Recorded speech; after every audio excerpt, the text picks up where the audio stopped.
இல்ல அவங்களுக்கு ஒரு வேண்டுதல் இருக்கு. தமிழ்நாட்ட கைப்பற்றணும் அப்படின்னு. அத முருகன்கிட்ட முறையிட போறாங்க. முருகன் கிட்ட நீங்க தனியா போய் முறையிடுங்க. மக்களை ஒன்று திரட்டி மக்களை பிளவுபடுத்தி நீங்க முருக பக்தர்களை முறையிடாதீங்க. திரட்டுறோம், இந்துக்கள திரட்டுறோம். நீங்க தமிழ்நாட்டை வெல்லணும்னா மக்களிடத்துல நீங்க நல்ல முறையாக அவர்களுக்கு பணிவிடை செஞ்சு, அவர்களுக்கான தேவையான திட்டங்களை உருவாக்கி, ஒன்றிய அரசு உங்க கையில இருக்கு. 3வது முறையாக இருக்கீங்க.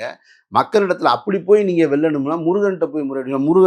முருகன் இவங்க போய் முறையிட்டா, இவங்க கையில ஆட்சிய குடுத்துருவாரா? நான் கேட்கிறேன். நம்பிக்கை அப்ப இருக்கிறவர்கள் முருகன நீங்களும் கேட்கலாம், நானும் கேட்கலாம்ல.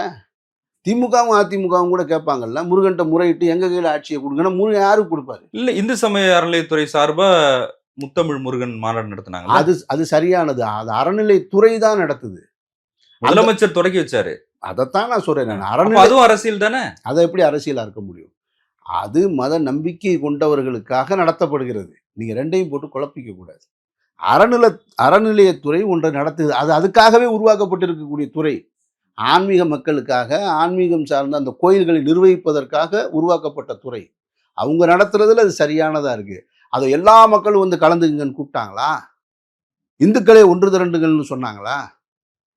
நீங்க என்ன கோஷத்த முன்வைக்கிறீங்கன்றது தான் ரொம்ப முக்கியமானது. இல்ல அந்த மாநாட்டுல முதலமைச்சர் வரவேற்புரை குடுக்குறாரு. துணை குடுங்க. முதலமைச்சர் இறுதி உரை ஆற்றுறாரு. ஆமா. அதுல அரசியல் இல்லன்னு எப்படி சொல்லுவீங்க? அது அரசியல் கிடையாது. அவங்க மக்களுக்கான அதிகாரத்துல இருக்கிறவங்க. மக்களால் தேர்ந்தெடுக்கப்பட்ட ஒரு முதல்வர். எல்லா மக்களுக்கும் தான் இருக்காங்க. பிரதமரும் அப்படித்தானே? இப்ப வரல பிரதமர் வராரா? தமிழ்ல குடமுழுக்கு நடத்த போறாங்களா? தமிழ்ல மந்திரம் சொல்ல போறாங்களா? சொல்லப் போறாங்க. கந்த சஷ்டி கவசம்லாம் பாடப் போறதா சொல்லியிருக்காங்களே. பார்க்கத்தானே போறோம். இனிமே தமிழ்ல அர்ச்சனைன்னு சொல்லிருவாங்களா? அதையெல்லாம் தான் நம்ம நேத்து வேண்டுகோளா வச்சோம். நேத்து பேரணியில அதையெல்லாம் சேர்த்து தான் சொல்றோம் நம்ம. நாம திரும்ப திரும்ப சொல்றது, அதிகாரத்தை அடைவதற்காக ஆன்மீகத்த கையில எடுக்காதீங்க. ஆன்மீகத்த கையில எடுக்கிறது கூட நீங்க என்ன நான் கேட்கிறேன், ரத யாத்திரை ராமரை கூட்டிட்டு வந்து இந்தியா முழுக்க ரத யாத்திரை நடத்துனீங்க. எங்க முருகன தூக்கிட்டு அப்படியே வடநாடு கூட ஒரு ரத யாத்திரை நடத்தி காட்டுங்களேன். ஏன் நடத்த மாட்டேன்றீங்க?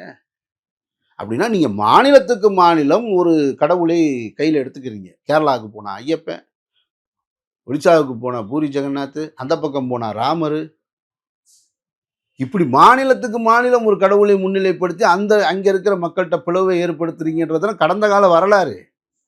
ராமர் ரத யாத்திரை நடத்தினால் நடந்த பிரச்சனை என்பதுதான் நம்ம முன்னாடி நடந்தத பார்த்துருக்கோம்ல. அதை ஏன் இந்த மண்ணுல வந்து செய்றீங்கன்னு தான் கேட்கிறோம். இந்த மண்ணுல நீங்க செய்யுங்க.